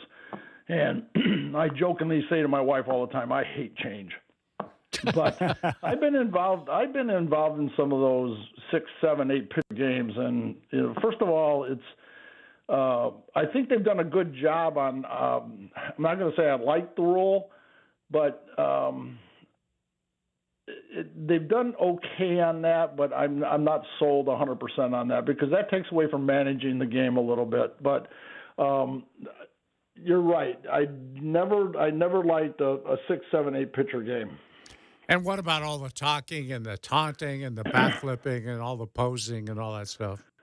Well, back in the day, Dwight, when you and I were out there watching this every night and working it every night, they used to know how to take care of it. And I'm not condoning it, but they used to know how to take care of it. It's so refreshing to hear an umpire say that because that's the way. I didn't say it. But that's say it out loud. I know, but that's real talk. You know what I'm saying? That's the way baseball people understood their game to be, right? Exactly. The players, everybody knew. Yeah. Let me ask you now about the and now the game has changed, and I was still working when that game was changed too, because there were times when I said to myself, okay, this is what's going to happen here, and it did, but then I had to do something about it. Back in the day, the umpire wasn't even involved in it unless it was so blatantly obvious.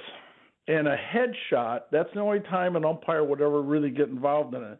But they changed the umpire's classification on the field as being a peaceminder also, and we had to take care of it. And all that did was upset both sides. That's all it did, especially putting in a warning, which was so harmless. Even to this day, putting in warnings is harmless. But they always thought you were doing something against them, and it's not. But back in the day, they used to take care of business, and they all know each other, and they knew what was going to happen, and really nobody complained about it, really, to be very honest with you. Yeah, it was tit for tat. I want to ask you about Hey, before we go, Jim, I got to ask you about the Griffey commercial. Yeah, just to sum it up for people who haven't seen it, and they show that thing so often, I almost get tired of it, and I know you. But anyway, you're in your umpire gear, and he comes out of the house, and he's with his wife, and he's wearing a shirt, and you give him strike one, and pretty soon you're tossing him out of the game. How did that whole thing come about for you? Okay, first of all, I toss his wife out of the game. That's right. I toss his wife out of the neighborhood, as a matter of fact. And secondly, can you, Dwight, really answer this question? Do you see me living next door to Ken Griffey Jr.? No, I don't see him in a house that looked like that one either, I'll tell you that. Actually, it's a good story. Baseball is using past or present umpires whenever a commercial, movie, TV is sponsored by Major League Baseball. And I was lucky enough to be asked for by Ken Griffey Jr. And one of the reasons was because he saw the script and saw there was an ejection in it, and I was the first one to eject Ken Griffey Jr. in a Major League Baseball game in both of our rookie year. That must have taken ever some since nerve. that day, we had a great working relationship, and Yeah. he remembered that. He'd only been ejected twice in his career, and I happened to be the first. I didn't make a big deal about it. He didn't make a big deal about it. We gained a lot of respect for each other when it happened, and we always had a great working relationship. So he asked for me to do the commercial. That's great. Jim, I'm curious, did you ever get yelled at by Sweet Lou Piniella or get into a staring match with Mad Bum? Me and Lou used to go around. Here's another one. Lou used to call me Tommy. Tommy. And why, I don't know. But Lou and I would go around and around. But, on the next day, it was always okay. It was always good. And that was one good thing about Lou Piniella. I still, to this day, I think he was one of the best managers I actually had as a field manager, thinking on his feet. The best was Tom Kelly. But Lou was right there, but Lou was more intense. So, yeah. What about Madison Bumgarner? Did you ever get into any kind of spats with him? You know what? I never had him. Oh, really? Wow. And you didn't? I didn't draw him. By the way, I think you told me once you didn't umpire with Angel Hernandez much either, did you? I've only worked 2 games with Angel Hernandez in 30 years of baseball. Wow. And I never worked a spring training game with him either. Hey, Jim, you were a part of that great 2001 World Series, Yankees and Diamondbacks. I'm just curious what that experience was like. It's one of the best series I've ever seen, and with everything surrounding it with 9/11, it was even heightened. What was that like? Unbelievable. First of all, what was going on at that particular time, what the country was facing at that particular time. And baseball was a sense of normalcy. And, we took 2 weeks off after 9/11, and when we got back to working again, it brought a little bit of normalcy in our daily lives. And I'm talking about everybody. I'm not just talking about the people in baseball. Yeah. And that World Series was poetic justice in the fact that the Yankees were in it, and that we were going to New York to play. And I was fortunate enough to have some friends in New York that actually took us down to Ground Zero. My wife and my daughter and me, and Dana DeMuth and his wife and son, we actually had a escort down to Ground Zero. And to this day, it affected me, to the day that I still think about it every once in a while about going there. And if they show New York and they show the tower now, I still remember the Twin Towers. And we were there 2 weeks before also, my wife and daughter and I. And I have a picture of the Twin Towers from the Statue of Liberty. And I have that on my wall, as a matter of fact, just as a reminder of what at one time what it was. Hmm. But, Jim, you were in the umpire. I think I saw a documentary or something, a 30 for 30 or something. You were in the umpire's room, and the president came down and talked to you guys, right? Yeah, absolutely. And that was in Yankee Stadium, and I was the only umpire or civilian person. I had a still camera and a movie camera and my camcorder, and I recorded the whole thing. Yeah. How cool was that? It was unbelievable because he pulled no punches. He was a great, as far as I'm considering, not only a friend, I consider him a friend because I knew him before when he was the baseball owner. I knew him when he was the governor, and I knew him when he was a president. And he never forgot my name, ever. And I've met him many times, more than anybody other presidents I've met. And he was truly, truly a very outstanding individual. And he pulled no punches. He sat right there, and he talked about flying the Australian Prime Minister in a military jet from New York to back to Australia. And if the Secret Service and security was unbelievable. And to this day, I still think about it. It was a profound effect on my life. But, Jim, that's the greatest first pitch ever thrown, right? It was badass. Oh, absolutely. And then Derek Jeter told him, you better throw a strike or they'll boo you here. Well, Jim, we really appreciate your time. We always love the conversations with you, and thanks for the insight because you provide a perspective that few do because of your experience. It's awesome. I enjoy doing it, and I enjoy talking to you guys, and it's always my pleasure. There you go. Thank you, Jim. All right, the great Jim Joyce here on the Rip City Drive. Have a good night, Jim. Thank you. You guys too. Talk to you soon, and be safe out there, everybody. You got it. Boy, thanks, Godfather. That was awesome. He's good, isn't he? I had forgotten all about him being in that. I've seen that footage. It's unbelievable. And of course, President Bush had owned the Texas Rangers. So, yeah, Jim knew him from that. That's kind of cool. Yeah, I consider him a friend. That's okay. That's all right, man. That's awesome. Everybody in baseball who knew George Bush at that time speaks very highly of him. All right, we'll keep things rolling. When we come back, we'll get a playoff update. The Mets just got a grand slam. They're up on the Phillies 4-1. That was Lindor that hit the grand slam. Golly. Have a year. He's really having a year. They're in the top of the 7th right now in New York. You got the Rip City Drive.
All right, Godfather, how about Lindor getting a grand slam? The Mets on top of the Phillies, 4-1, bottom of the 7th in New York, and they have a chance to close out the Phillies, one of the best teams all year in baseball.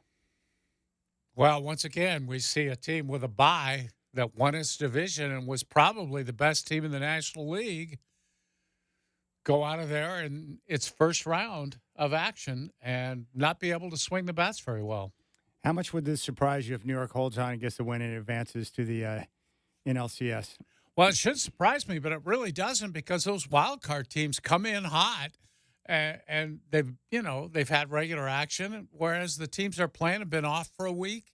Baseball, there's a certain rhythm to the game that I think the teams with a bye kind of miss out on. Well, and the reality is the Phillies only won 6 more games than the Mets all year. In New York, I would rather be a team that's getting hot at the end of the year going into the playoffs, teams like the Mets or the Padres who, have a certain, like you mentioned, vibe or rhythm to what they're doing. Yeah. It's really impressive. So the Mets right now on top 4-1, bottom of the 7th in New York. Middle of the 3rd in Kansas City, Yankees and Royals are scoreless, and that series tied up at 1. What are you looking for here? I don't know. I don't know what to expect because the Yankees aren't swinging the bats either. It's another team with a bye. And, Aaron Judge can't seem to get the ball out of the infield. And Soto's hit a little bit, but they're not really, I don't know. Kansas City has better pitching than the Yankees do. So I would guess they'd have the edge. All right. Earlier today, the Tigers shut out the Guardians 3-0, and they now have a 2-1 series lead. Tigers did it with a bullpen game, too. And then tonight, just after 6, speaking of bullpen games, the Dodgers and their billions bullpen game against the Padres, who are on fire. That was a great game last night. Yeah, and they've already scratched Freddie Freeman from the starting lineup because of that ankle. I would assume they'd use him in a late pinch hitting role. But they're, Ohtani, if Ohtani comes alive and Betts can get a hit or two, then maybe they've got a shot. But that's kind of the extent of their offense. Their first 3 guys in the batting order. Yeah, pretty much. They don't have much after that. Max Muncy. And Muncy just needs to keep his mouth shut. Can you stop whining about the Padres getting under your skin? Yeah. He explained all the different ways they get under your skin. He's like, yeah, but we don't let that happen. Yeah. Well, they've been doing it now for basically the last 2 games. It's embarrassing. That's a tough place to play now. That San Diego's, that place is jammed. Those fans are crazy. They haven't won anything in a while and ever. And I just love teams that hate each other, and these 2 teams hate each other. Yeah, they do. There's a certain beauty to that, right? Well, the Padres are very aggravating, I think, and then the Dodgers have that attitude. My late friend Tommy Sant, who was with the Pirates for a long time, he used to tell me that he swore the Dodgers taught their players how to strut in spring training. Yeah. Because of the way they strut around on the field. How long would it take Mad Bum to put a fastball in Machado's ear for his act? Oh, hey, Jim mentioned it, but these things used to get settled on the diamond without the help of umpires. They were just settled. You throw at my guy, I throw at your guy. That's good. Yeah, just like in the NBA. They had enforcers. Yeah. You want to shimmy up and down the floor, that's fine, but I'm going to put in a forearm shiver on you. We've gotten soft these days, Chad. I hate it. I know it's going to stay, but I don't like it, because I grew up with a different brand of sports. Yeah. Yeah, it used to be the Wild Wild West kind of. I'm not sure that's best either, but it was fun. It sure was, especially if you weren't one of the people. Yeah, exactly. I can just sit back and enjoy guys taking each other out. All right, we'll keep things rolling. We're going to come back and focus in on the big game this Saturday at Autzen, Oregon, and Ohio State. And then Justin Hopkins' Scoop Duck will stop by at 5:20.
You can add Billy Ocean to the list of concerts I'd like to see.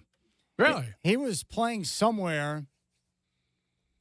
I can't remember if it was down in Phoenix, Las Vegas, or somewhere up here, but he was playing somewhere close to where I was at, and I was considering, like, how do I get to that show?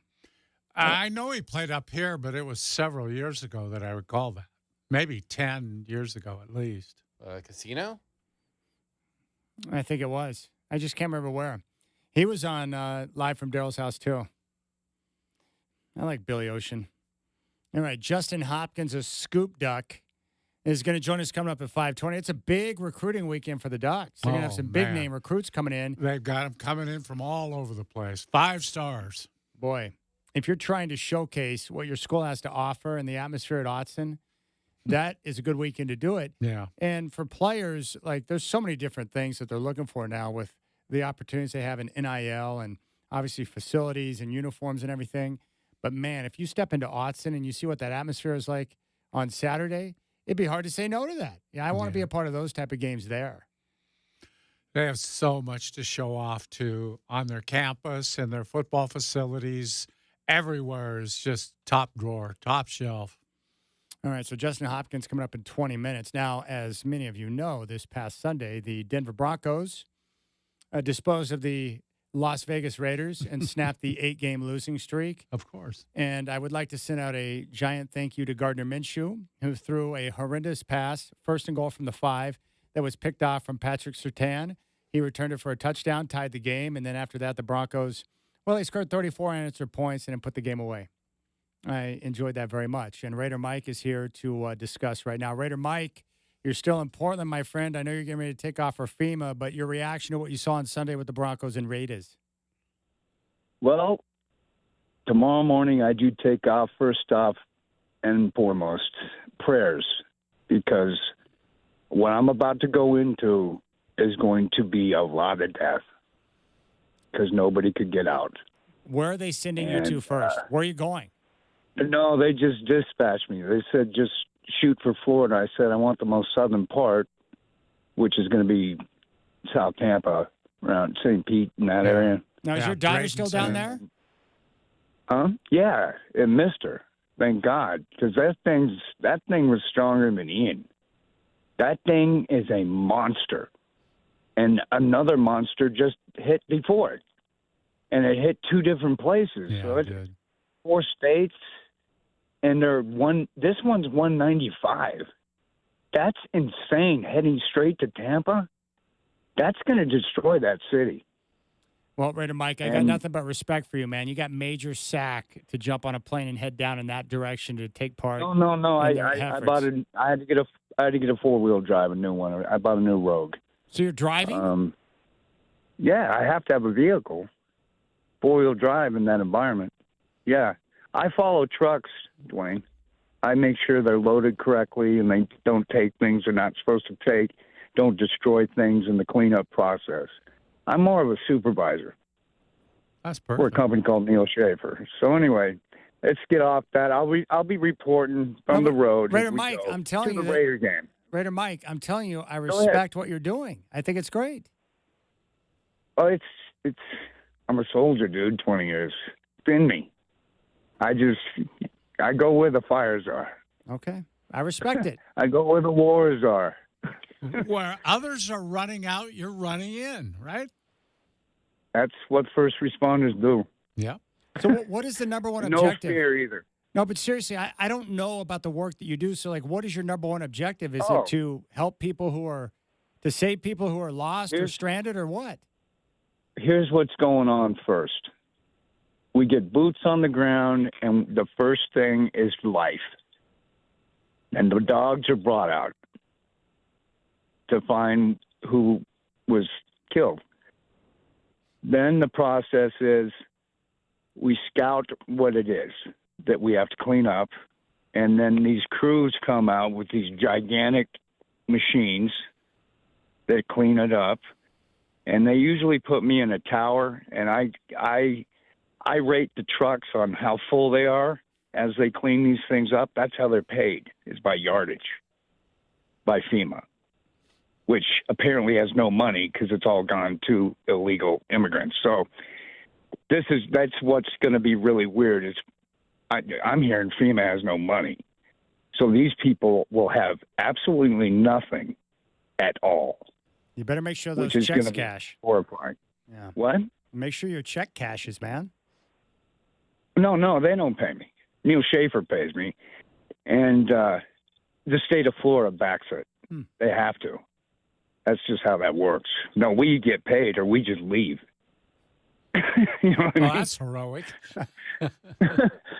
No, that's why would you stay there and not make money? I'm not going to go into hell for free. You know what I mean? I mean, come on, man. Yeah, I got you. Anyway, to the game. Hey, congratulations on breaking the streak. Thank you. But you still not won at the Death Star. You still got to get that off your list. That defense is as nasty as ours. And since we've lost now 2 starters, it's nastier. And Max is still at 70%. So it doesn't look good. If Akon doesn't do anything, then I think we're going to fold. Tank. You tank for Shador. Yeah, we're tanking. No, I guarantee it because I'll be on all their shows, all 4, every day saying tank. It is Steeler week, though. I'd like to get this win, though, in particular, because I hate them more than the Chiefs. I know, but you don't want wins right now. A win is not going to help you get to where you need to be, which is at the top of the draft to get a quarterback. So you don't want to beat the Steelers.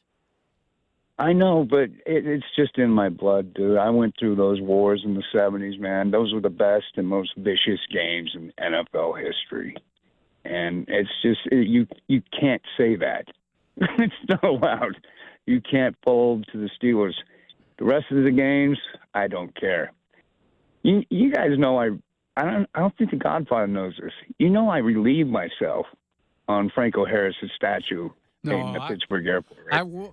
I wasn't aware of that. I had never read that. I do recall that story, yes. No, hadn't seen it on TV or anything like that. Well, I'm the only guy. You guys did get screwed on that, by the way. There's no way he caught that ball. You got screwed. Oh, I know. There was 3 other things that were screwed. I mean, it was just a mess. Anyway, my head is spinning. I'll call you guys from the road daily, pretty much. Raider Mike, which is worse for you as a Raider fan, the immaculate reception or the tuck rule with Tom Brady? The tuck rule, because that started that whole thing with him, and that's when we went down. That's when the Raiders' fortune started, is with that call. Yeah, that's true. Everything changed. And then the Patriot Act is passed. And then Brady just wins 7 Super Bowls. And the Raiders draft Marcus Russell. Al Davis dies. And just become chaos. So that's kind of where the Raiders are at. And Devontae, who knows, bro? He's turned diva. He's turned Antonio Brown. It's too much, man. Another season into the waste box. The only thing I could think is trade for Stafford.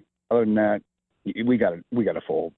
It's just the way it is. Unless Akon just steps up. He won't. Yeah, anyway, love the show, boys. I'll call you from the road and wish and pray for these people because it's going to be a living hell. It just is. Mike, Take care, boys. Be careful out there now. Be careful. Oh, you know I am. This is my 8th hurricane. Why? I'm good at this. And I was a 20-year soldier, too, so I'm just good in these kind of environments. Head on a swivel, as we say in the Army. Mm-hmm. Head on a swivel, baby. Raiders! There you go, Raider Mike. He's changed his tune from before the season when they were going to be a playoff team to now where they're going into the tank for Shador. And frankly, that's the right thing to do. They have no quarterback. Yeah, I see Minshew lost the starting job. They're giving it to the kid. Neither guy won the job in preseason, to be honest with you. Yeah. They played that final dress rehearsal game against the Cowboys, and both guys sucked. So they gave it to Minshew because he was the experienced one. But, they need to draft a quarterback. They don't have one. They probably would have taken Michael Penix. Yeah. But he got gobbled up by the Falcons. So that's what they need. Because Minshew, the Broncos were not playing good football in the first half of that game. And Minshew got him down there. It looked like they were going to score and make it 17-3. And I was like, well, great, game over. They're going to drop 9 straight to the Raiders because the Broncos can't score points. And then he threw a ill-advised pass that sailed over the head of the intended target right into the hands of Surtain, who returned it 100 yards for a touchdown. That changed the entire game. Yeah, it did. One turnover, one bad decision changed the outcome of the game. And there you have it. So it takes a lot of balls to go into a hurricane area. It does. And to work with FEMA. That's crazy. But Raider Mike is crazy. But I give him credit for going down to do that. My brother is down in Georgia right now, and his area has been hit hard by weather. He had to move out. Now he's back in because he's a park ranger. And he sent me some pictures, and the entire area is just destroyed by debris and downed trees and all this mess. Mm-hmm. So they're in the process of cleanup right now. It's horrendous down there. Sounds like he's got himself a bit of an executive position, though. He's going to be in a tower evaluating trucks and how full they are. I would like to know what that tower looks like. Well, it's not exactly boots on the ground, as he described. But, you know, a lot of boots people in the air. People that take action, they're like, I want to go help and do something. Like, that's pretty cool. Because a lot of people wouldn't do that. Yeah. I survived a tornado. I really have no desire to be around a hurricane or a tornado again in my lifetime. Horrible. It's horrible. And the destruction it causes is, you think you know, but until you see it with your own eyes, it's catastrophic. I was watching videos today online that are floating around about these people going out saving dogs and animals that are trapped in the waters. Crazy, Godfather. The Northwest, the one thing I like about up here, even though the weather for the most part is garbage because of the clouds and the rain, I haven't been exposed to an extreme storm like I did down in Oklahoma on a regular basis. We've never had it up here. They've been talking about that earthquake that's going to send this entire area into the ocean for years. Hasn't come yet. Could be any second, though. The worst I've seen was when we had that flooding back in like 95. I remember going down to the Vancouver waterfront, beaches, and some of the restaurants that were down there. We put up like sandbags and did some stuff to help out to keep the waters out, the flood waters out from destroying some of the restaurants down there. Yeah, we had to do that on the waterfront in Portland many, many years ago, back in the 60s, I believe. Oh, by the way, Beaches is closing down on the Vancouver waterfront at the end of the year. Why? I think from what I read in the paper, the owners are just ready to move on. Because the business is still good, right? Yeah. 30 years. I ate there last week. 30 years in business. I remember going there when it first opened. So what I read is Oswego Grill, which we have right across the roadway from where we're at here, they're going to take over the spot in Vancouver right there on the waterfront. It's a great spot. So you still have that, and you've got Husong and Larry's, and then if you go to downtown now, the new Vancouver waterfront's spectacular. You finally went down there to El Gaucho, right? No, I haven't been to the El Gaucho down there. I've been to the waterfront 2 or 3 times we had seafood somewhere down there. Not bad for probably wild fin, maybe.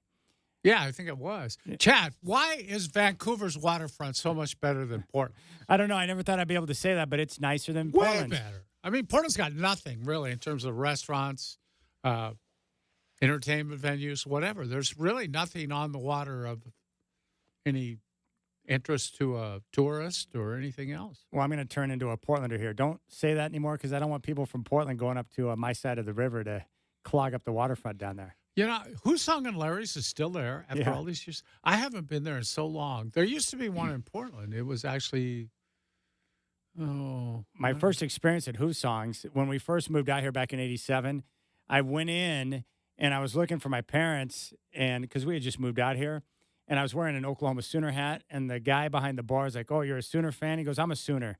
And so he gave me a free Coke, and I was like, "Thank you, my friend." That was my first experience with Husong's. I'm like, I'm down with this place.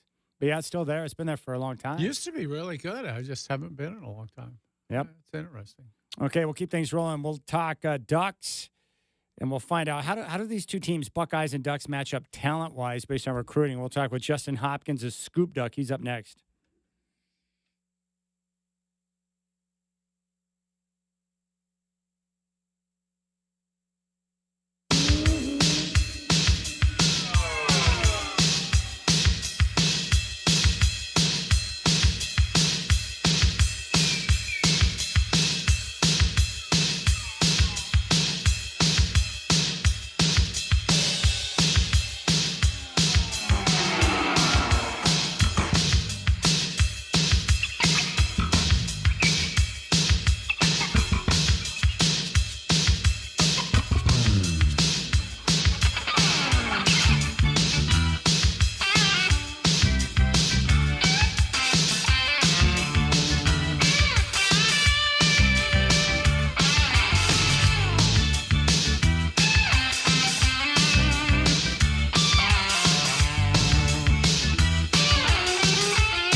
All right, our next guest is a pimp. He is the owner, operator of ScoopDuck.com, which is the site for you Duck fans out there who need information on the Ducks, on recruiting, on all of it. It's Justin Hopkins who is back. What's up, player, man? It's great to have you back on the show. Thanks for your time. Yeah, love to be back. I'm excited. I'm sure your listeners are excited. We got a big one in Eugene this Saturday. No, it's going to be great. Hey, can you shed some light on, we know the atmosphere in the game's big time, but how big of a recruiting weekend is this for Dan Lanning and his staff? Well, I've just kind of thought back about it. The visitor list is insane. Let me start with that. There's multiple 5-stars that are coming. Some are committed, some are uncommitted currently. There's one committed to another program, actually Ohio State, ironically enough. So the list is insane. But what I think back to is that there is the opportunity there for Oregon to really showcase the atmosphere and the game atmosphere. And I think about Kayvon Thibodeau when he visited for the Washington game. As we know, the Ducks pulled off the big win there, at the end of the game, and fans rushed the field. And that was the turning point in his recruitment. And he noted that, like, hey, just seeing that, being there for it, the atmosphere and everything, that's when I knew I wanted to be a Duck. So I think about that, and I think about these guys coming in, and I think, obviously, if the situation is similar and the Ducks win or something thrilling like that, it could have just such a huge impact on these guys. Justin, I think you're absolutely right. If it ends that way, I think, is there an inherent gamble in that too? I mean, if you get boat raced by them, wouldn't those guys have a tendency to just sort of edge towards the other side of the field at some point? Yeah, I mean, I understand that line of thinking, and I do agree to some level that is the one risk. I think you can afford to lose here. You can afford to win. You can afford to win a close one. All those things help you. The one that obviously doesn't is if you get boat raced, if you get smacked around. But knowing these coaches and just coaches in general in college football, they're salesmen, right? They're salesmen. So what's the pitch going to be there? Like, hey, look, we lost to these guys. We're trying to get to them and beat them. We need you. You need to come in and be that piece for us to get us over the hump and get us closer to beating Ohio State or Bama or Georgia or whatever. So I'm certain that'll be somewhat of a sales pitch if that is the case. But like I said, I think you can afford to lose. I think you can afford to win close. All of those are fine. You just really can't afford to get blasted out of the water. We're talking with Justin Hopkins, Scoop Duck here on the Rip City Drive. These are two elite programs, Oregon and Ohio State, no question. But you follow the recruiting. How do these two teams match up talent-wise on the field Saturday? It's really close. I mean, the thing is, what you look at with both of these teams, and Oregon and Ohio State, they're balanced on both sides of the ball. They do both have some weaknesses. Neither one of them is especially strong on the offensive line, but you look at both and they have running backs and an ability to run the ball. Both of them are average to above average at quarterback. Wide receivers, they both have really good wide receivers. Ohio State's got some elite guys. Oregon's aren't bad either. And then you look at the defense. I mean, their secondary is legit, but Oregon's secondary has played well this year. Both have good defensive lines. Both have good linebacker units. So, you kind of look at some of the teams around college football, and there's an obvious weakness, right? Some of them don't have the ability to establish the run. Some of them don't have the ability to throw the football like Michigan. And you start picking on those weaknesses.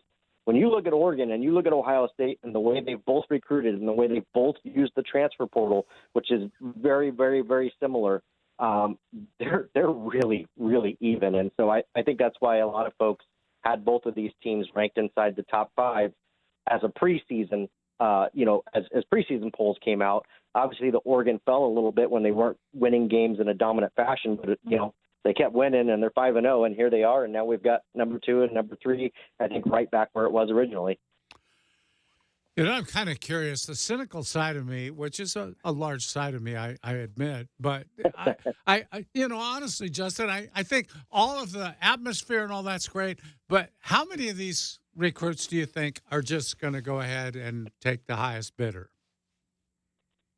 Oh, good question. I mean, there's no doubt that, the resources of NIL are in this, and, it's something that we've all had to learn and adapt to, and I know that, there's kind of a general feeling that maybe that's taken away from just maybe the heart of recruiting because, it used to be about relationships and it used to be about atmospheres like this. And it used to be about, oh man, I've always dreamt of playing for Oregon. Yeah. And I get it. I totally get what you're saying.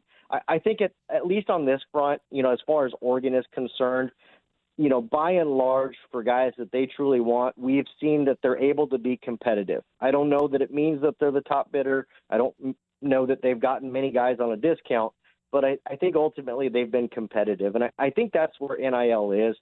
I think there's a few outliers that it's like, hey, man, this school's offering me twice as much as you.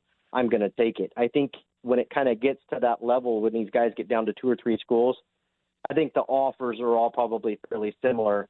And you're probably talking about amount of money that doesn't make a whole lot of difference. And that's where maybe some of those relationships and things come into play. So, I think in terms of that, you've got a lot of talent coming. Oregon's obviously going to have to open up the checkbook to either keep them committed or get them committed. But we've seen that they're able to do that. Hey, Justin, can you talk to me about the Oregon defensive front? That's my reason for optimism for Oregon in this matchup on Saturday.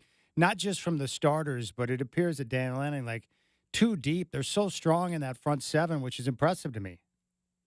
Yeah, and I don't even think we've seen them play their best ball yet. I mean, I know Jordan Birch, obviously the last couple games, people have kind of noticed his elevated game, and he's become the talk, but I don't even think we've seen the best version of Jamari Caldwell. I still think Derek Harmon's got a little bit in the tank.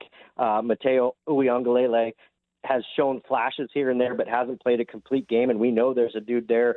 Tatum Tuioti, I love how he plays with his hair on fire. I'm just listing off names, right? And it's pretty crazy how deep, that defensive line is. Like you were talking about, Amari Washington's another guy. I think that's going to be the key to this game for Oregon. They've got tremendous receivers at Ohio State, and their ability to throw the ball is pretty good. I think if you're Dan Lanning and Tosh Lupoy, you're hoping that defensive front can get through what is just really kind of an average offensive line for Ohio State and create problems for the quarterback. And if nothing else, they don't have to sack him. At least disrupt him, make him move, make him get out of the pocket, make the play just kind of get off count so that the timing's off. All of those things matter in a game like this that's going to be inches. And I think you guys and myself are very well aware. Turnovers and penalties are going to be just absolutely paramount in a game like this. Yeah. Curious, Justin, about all those 5 stars. Is there perhaps a quarterback in that group? Are they recruiting hard like a 5-star quarterback? Do they like Moore? Do they think they're going to stay with him after Gabriel departs? Or what's their situation, do you think, at quarterback in the future? Well, right now they have and have had Akili Smith Jr. committed, and he's a 4-star. He's not a 5-star, but he is a 4-star, so he's an upper level player. Oregon has kicked the tires on some other prep quarterbacks around the country, but nothing's really kind of been determined there. So as far as that goes, Oregon's good with Akili Smith Jr. Obviously, we all know, at least we think we know, that Dante Moore also transferring in this last year kind of looks like he's the heir apparent, and I know we're making a big assumption there. Austin Novosad has also been able to play this year for Oregon as well and has been in the program for a couple years. So I think the feeling – I think maybe to a different question, but to kind of answer that, I'm not sure that Oregon needs to sign 2 quarterbacks in this class, nor am I sure that they're going to need to enter the transfer portal for a quarterback in this class. I think they've got some guys there now. By the time they add Akili Smith Jr. and obviously Dylan Gabriel is gone, they'll have 4 or 5 guys on the roster there at quarterback. And so we'll just kind of have to see, because that position seems a little bit in flux, but it's not in bad shape. We're talking with Justin Hopkins, Scoop Duck here on the Rip City Drive. What's your biggest concern in this game, meaning that leads you to focus in on the biggest or most important matchup? Yeah, I mean, it's already been talked about, right? But I mean, there's a couple things, and I'll go real quick, but I think offensive line, right? We got to look at Oregon's offensive line. They're going to have to give Dylan Gabriel some time. They're going to have to create holes because the run game has got to be there. They've got to be able to get at least 3, 4, 5 yards on first down and set themselves up for, second and short or third and short and keep the game manageable, because that's when, Oregon has fallen behind and Ohio State does not allow many explosive plays. So that's really where their bread and butter is. Secondly, an issue that has plagued Oregon but seems to be getting better is penalties. Can't keep shooting yourselves in the foot. That was a big issue for them the first couple of weeks and a big reason they weren't able to put more points up on the board than they did. So those are a couple for me. I say lastly, and it's really kind of mostly just given because of last week, Dylan Gabriel can't throw interceptions, can't turn over the ball, especially in the red zone. Those two interceptions, I know he'd love to have them back last week, but 2 picks in the red zone are absolutely killer. And you can get away with that against Michigan State, but you absolutely cannot get away with that against Ohio State. Okay, big question. Who wins the game? Oh, gosh, put me on the spot. Well, That's okay, the I made idea. I put my prediction on my site, all right? I'll even tell you exactly what I said. I said 31-30 Ducks. We were split as a group about who we picked, Oregon and Ohio State, but I went with Oregon 31-30, and my call on the game was that we would see Oregon kick a 50-yard-plus field goal in dramatic fashion to go from 28-30 to 31-30 and win the game. Fans storm the field, and we throw a field goal post in the river. That is awesome. I've been to many games down there like you have. I still say that in terms of matchup and atmosphere, the 2003 game against Michigan is the best. Is that the best up until this point? Which other games rival what we're going to see on Saturday?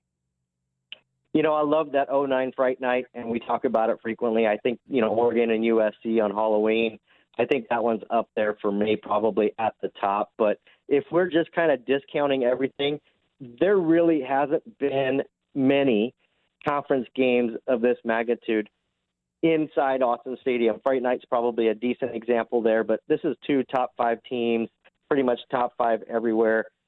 You've got an Ohio State fan base that obviously is huge, well-traveled, and fully expects to come out to Eugene for the first time since like 1967 or something. That's the only time Ohio State's played at Oregon. So, I just think, game day, everything, energized, what's on the line, 2 5-0 teams. This is going to be pretty special. All right, scoopduck.com. You got to check it out now. It's the site for you Duck fans on recruiting, on the Ducks, any information you could imagine, scoopduck.com. And the man behind it is Justin Hopkins, who's with us. Hey, brother, that was awesome, man. Enjoy the games this weekend. We'll catch up soon. You're the best. Love it. Thank you, guys.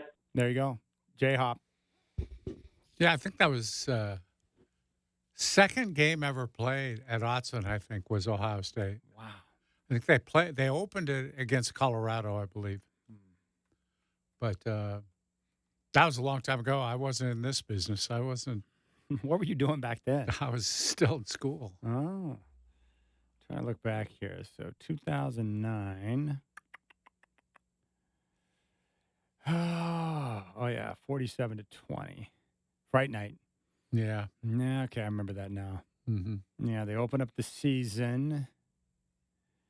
They got beat by Boise State in the punch game. Then they ripped off multiple games in a row, including Fright Night against USC, 47-20.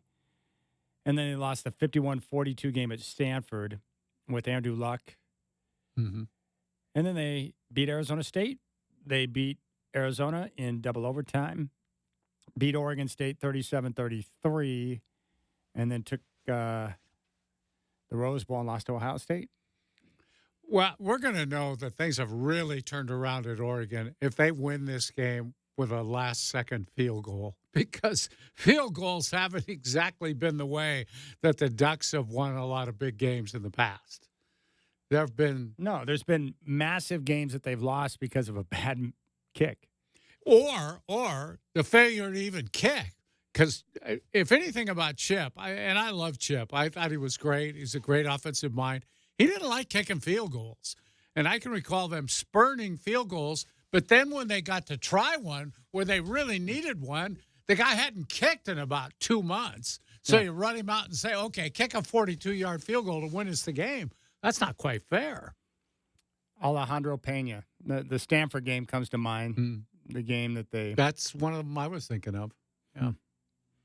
Yeah, because if you don't put your kicker out there in any situation whatsoever... Yeah, he's not comfortable. Inevitably, a game's going to come down to a big kick at some point, and the guy's not prepared for it. Yeah.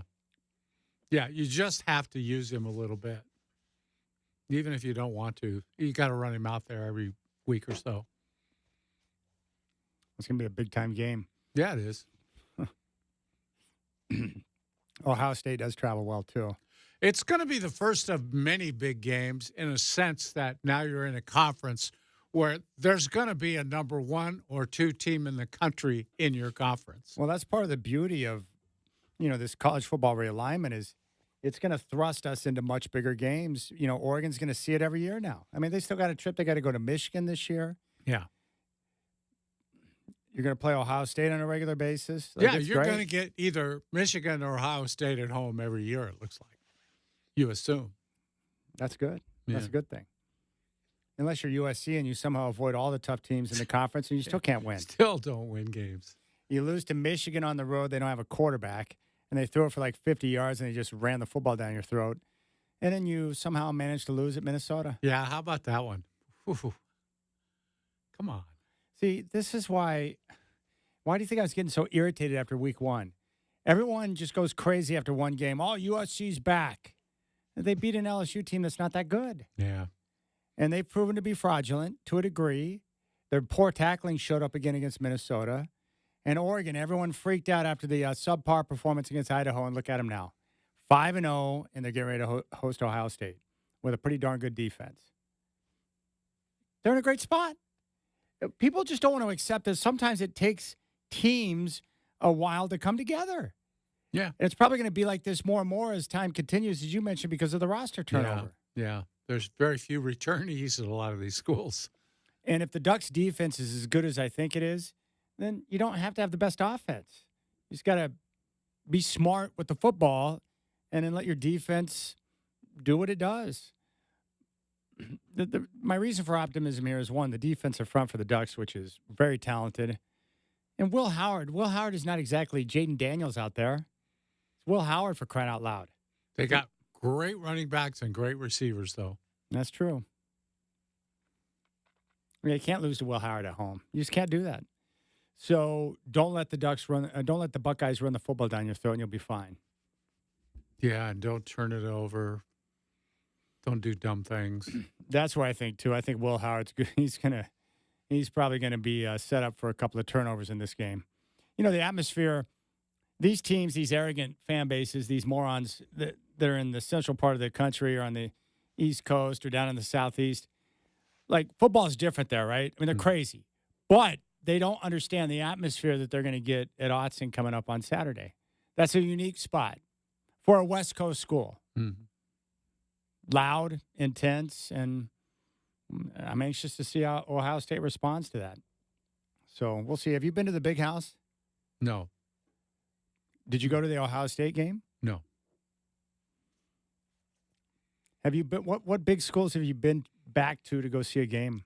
Michigan State, Camp Randall. I've been there. Where else have I been? I've been to Oklahoma. How did those places compare to Autzen? Oklahoma's pretty good. Yeah, pretty good. Michigan State, no. I would guess, though, that Michigan and Ohio State could bring it pretty good. You know, I don't know if Autzen is tougher than them. We'll see. I've been to LSU, which was pretty crazy. About 95 at 9 o'clock at night. The tiger outside in that cage roaming around. And Oregon State should have beaten them. Just make an extra point, you beat them. Yeah, that's once again the kicking game. It's amazing how important that kicking game is. Yeah, but the field was messy, though, right? Oh, unbelievable. They missed field goals, extra points, crazy stuff. And Jamarcus Russell came off the bench to beat him. He looked like $1 million in that game. Yeah. He looked like $1 million until he got to the NFL. Yeah, that's right. I think it was that purple drink that got him. You do? Yeah, there were some problems there. Yeah. This is a good song. Thank you, Shacker. All right, we'll come back and hand out some high fives. Big thanks to Justin Hopkins. You got the Rip City Drive.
All right, Godfather, I know you're making preparations for the new Trailblazers season, and now their games are going to be available to everyone direct over the air. So you went out and got yourself a new digital antenna because you had one that wasn't working. So what was your solution? Well, I think the reason the first one didn't work, Chad, is I'm a long way out, and those antennas, they're probably not as strong as they could be. You're out in the boonies.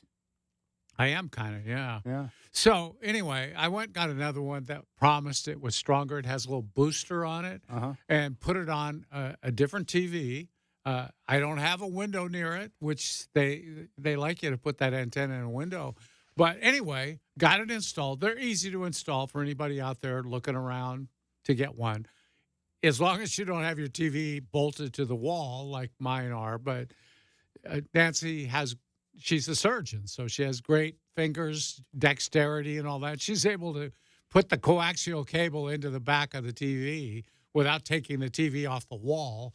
So anyway, we got it hooked up, and I've only gotten 5 digital stations out of about 50 that are available, but I got 2.2, which is the channel the Blazers would be on. So I'm good. I'm fine. Did you get regular K2 as well? Regular what? K2? Oh, yeah. Yeah. I got all the Channel 2s there, but the big one was just the one to get the Blazer games. I don't really need it for anything else. Well, that's not true. You don't think you do until you realize how many channels you're missing out on. Yeah, I'm telling you, don't dismiss the beauty of the digital antenna. You need to erect one of those deals on top of your roof. Just climb up on the roof and put one of the old school rabbit ears up there. Right. Come on, man. You need 8.2 for the Kraken network. Yeah.